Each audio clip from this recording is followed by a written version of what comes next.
प्रिय विद्यार्थियों नमस्कार। आप सभी का बहुत बहुत स्वागत है।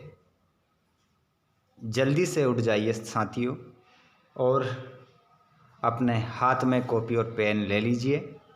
कक्षा 10वीं का अर्धवार्षिक परीक्षा का पेपर 2023-24 किसी से मत बोलो, बस चुपचाप रट दो। 7 दिसंबर आज सुबह का समय है। अब आपके पास समय नहीं बचा है। बिल्कुल कड़क पेपर एकदम आप लोगों के लिए हिंदी का पूरा देख कर जाना। हाथ में कॉपी और पेन उठा लो। और जो दोस्त ऐसे हैं जिन्होंने भाई चैनल को सब्सक्राइब नहीं किया है, भैया चैनल को सब्सक्राइब कर लो, नहीं तो पछताओगे। क्योंकि नोटिफिकेशन उन लोगों के पास जा रहा है जिनके पास मोबाइल में चैनल सब्सक्राइब हो रहा है और टेलीग्राम ज्वाइन हो रहा है। टेलीग्राम से भी जुड़ना है ताकि मैं इसमें आज जो बताऊंगा पेपर उसका PDF आपको मिल जाए। टेलीग्राम कहाँ से ज्वाइन करेंगे वीडियो के लास्ट में बताऊंगा। चलिए, तो अब समय खराब ना करते हुए उठ गए सभी। तो कौन कौन आ चुका है लाइव क्लास में कमेंट करके बता दो जल्दी से। बिल्कुल शांति बनाए रखेंगे सभी और आ जाएंगे क्लास में। क्लास में आइए और नाम बताइए कौन कौन है भैया जल्दी से। चलिए, हाँ आ गए हैं, बहुत सारे आ गए हैं। चलिए हिंदी का पेपर का सॉल्यूशन हम देख लेते हैं। ये रहा पहला प्रश्न आपकी स्क्रीन पर। बाल गोविंद भगत ने किस परिवेश की झांकी प्रस्तुत की? तो बाल गोविंद भगत ने जो झांकी प्रस्तुत की थी वो की थी ग्रामीण जीवन की। छायावाद के प्रमुख कवियों में गिने जाते हैं जयशंकर प्रसाद। सड़क पर घूमते हुए जले हुए पत्थर पर लेखक ने उजली छाया देखी, वे थी मानव की। आग में घी डालना मुहावरे का अर्थ है, तो इसका मतलब होता है क्रोध को बढ़ाना। अगला प्रश्न देखिएगा और अगला प्रश्न है, हिंदी साहित्य के इतिहास में स्वर्ण युग कहलाता है? तो ये कहलाता है भक्ति काल। तुलसीदास जी ने कौन सी भाषा का प्रयोग किया है? तो उन्होंने अधिकतर अवधी भाषा का प्रयोग किया है। और आप मेरे जितने भी बच्चे इस वीडियो को देख रहे हैं, आप लोगों ने कमेंट करके तो बता दिया है भाई, लेकिन आप कहाँ से देख रहे हैं ये भी बता दो। और आप लोगों से मैं पूछना चाहूँगा कि तुलसीदास जी के द्वारा रचित महाकाव्य का नाम बताइए। तो उस महाकाव्य का नाम भी आप ज़रा मुझे कमेंट करके बताएंगे। रिक्त स्थान की पूर्ति दूसरे वाले क्वेश्चन में हम देखेंगे।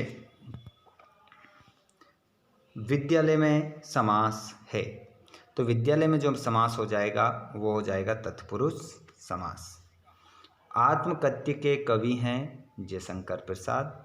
वाच्य के प्रकार होते हैं, तो वाच्य के जो प्रकार होते हैं वो 3 होते हैं। कौन कौन से होते हैं कमेंट करके आप बताएंगे। श्री गणेश करना का अर्थ है प्रारंभ करना। नेताजी का चश्मा पाठ के लेखक हैं स्वयं प्रकाश। और रस के अंग होते हैं 4। रस के 4 अंग कौन कौन से होते हैं जल्दी से कमेंट बॉक्स में बता दो भैया। जल्दी से ऑल बच्चे हमारे इससे जुड़ने वाले, हमारे चैनल से, और शानदार स्टडी करने वाले और अच्छे अंक प्राप्त करने वाले जितने बच्चे हैं, जिन प्रश्नों के उत्तर मैं पूछूंगा उनके जवाब सबसे पहले देखता हूं कौन देता है। चलिए अगला प्रश्न है, सिक्किम में दूध देने वाला जानवर याक है? सत्य भैया। इसमें क्या लिखोगे? सत्य। सत्य। कमसीन का शाब्दिक अर्थ सुंदर है? सत्य। रौद्र रस का स्थायी भाव शोक है? असत्य। महाकाव्य का आकार बड़ा होता है? सत्य। संगतकार पाठ मंगलेव डबराल ने लिखा है? सत्य। भोलानाथ ने मुसन तिवारी को चिढ़ाया था? असत्य, क्योंकि बेजू ने चिढ़ाया था। ठीक है, आगे बढ़ जाइए। यहाँ पर अब जोड़ी देखेंगे हम। जोड़ी है आपकी देशभक्त। तो देशभक्त को आप मिला दोगे यहाँ तत्पुरुष समास से। फसल जो पाठ है वो नागार्जुन का है। भयानक रस का स्थायी भाव जो होगा वो बे होगा। अंगूठा दिखाना मतलब मना करना। और निपास शब्द जो है वो तो भी तक ये सब क्या है, निपात शब्द हैं। और लोक प्रचलित क्या कहते हैं इसको, लोकोक्ति। चलिए आगे हम बात करेंगे विद्यार्थियों। आगे देखिएगा, एक शब्द में उत्तर दीजिए, एक शब्द में उत्तर देना है। तो आप देखेंगे पहला प्रश्न यहाँ पर क्या कह रहा है कि सूरदास किसके भक्त कवि हैं। तो सूरदास जी ने जो भक्ति की है वो किसकी की, कृष्ण की। पहले का आंसर क्या हो जाएगा, कृष्ण होगा। मात्रिक छंदों में किसकी गणना होती है, तो इसका आंसर हो जाएगा मात्रा की, मात्रा की। छायावाद का प्रारंभ कब से हुआ, तो छायावाद का जो प्रारंभ हुआ वो हुआ 1920 से। तुलसीदास द्वारा रचित महाकाव्य का नाम, देखो वो क्वेश्चन जो मैंने पूछा था आप लोगों से आ गया है क्वेश्चन। तुलसीदास जी के द्वारा रचित महाकाव्य का नाम बताना है। महाकाव्य का नाम क्या होगा ये आपको बताना है, ठीक है। तो ये क्वेश्चन तो मैं आपको बताऊंगा नहीं क्योंकि आप मुझे बता रहे हैं, ठीक है। बुद्धिस्ट श्वेत पताकाएं फहराते थे, तो ये कब फहराते थे वो, किसी बुद्धिस्ट की मृत्यु पर, बुद्धिस्ट की मृत्यु पर। मोहन गांव को जाता है, कैसा वाच्य है, तो मोहन गांव को जाता है विधानवाचक वाक्य आपका हो जाएगा। तो ये हमारे 30 ऑब्जेक्टिव क्लियर हो गए हैं। उसके बाद में हम देख लेते हैं अगले प्रश्न। छठे में क्या है, भक्ति काल की 2 विशेषताएं लिखिए और नई कविता की विशेषताएं लिखिए। जिसके बाद में कवि की आंख फागुन की सुंदरता से क्यों नहीं हट रही है। पाठ के आधार पर बाल गोविंद भगत के मधुर गायन की विशेषताएं लिखिए। रस किसे कहते हैं, रस के अंगों के नाम लिखिए। शब्द शक्ति किसे कहते हैं, इसके प्रकारों के नाम लिखिए। आगे भी आप सभी क्वेश्चन देख सकते हैं। इन्हीं प्रश्नों को आपको पढ़ना है। आपका पेपर जो है बहुत ही शानदार जाएगा। और आप लोग जो हमारा टेलीग्राम चैनल है उसकी लिंक अब आपको दे देते हैं हम। डिस्क्रिप्शन में जाइए, वहाँ पर हमने लिंक दे रखी है, वहाँ पर पूरा पेपर का सॉल्यूशन आपको मिल जाएगा A to Z। देखिए यहाँ पर हम बात कर रहे हैं विद्यार्थियों, क्वेश्चन नंबर 18 में क्या करना है, पद्यांश का संदर्भ प्रसंग सहित व्याख्या करना है। तो हरि है राजनीति पढ़ाए, तो ये जो पाठ है इसमें लिखेंगे अपन प्रस्तुत पंक्तियाँ हमारी पाठ्य पुस्तक क्षितिज के काव्यखंड के पाठ पद से ली गई है। इसके रचयिता सूरदास जी हैं, ये तो हो गया हमारा संदर्भ। प्रसंग की बात करते हैं तो इसमें प्रसंग है कि गोपियाँ कह रही हैं कि कृष्ण ने क्या पढ़ ली है, राजनीति पढ़ ली है।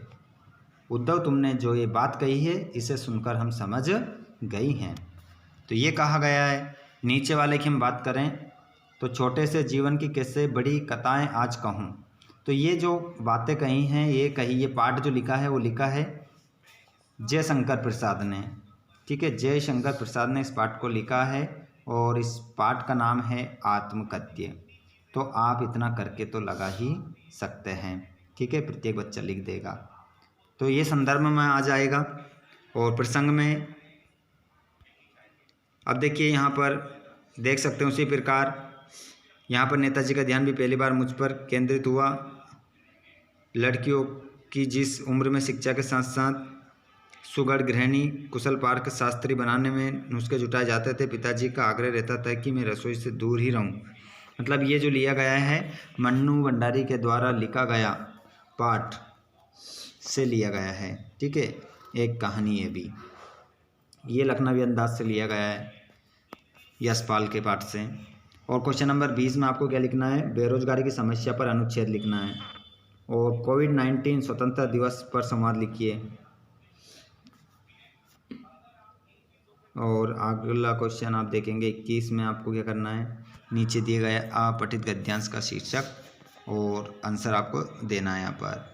क्वेश्चन नंबर आप देखेंगे 22 में आपको क्या करना है, मोहल्ले की सफाई करवाने तो नगर पालिका अधिकारी को एक आवेदन पत्र लिखना है और इसमें निम्नलिखित में से किसी एक विषय पर रूपरेखा सहित निबंध लिखना है।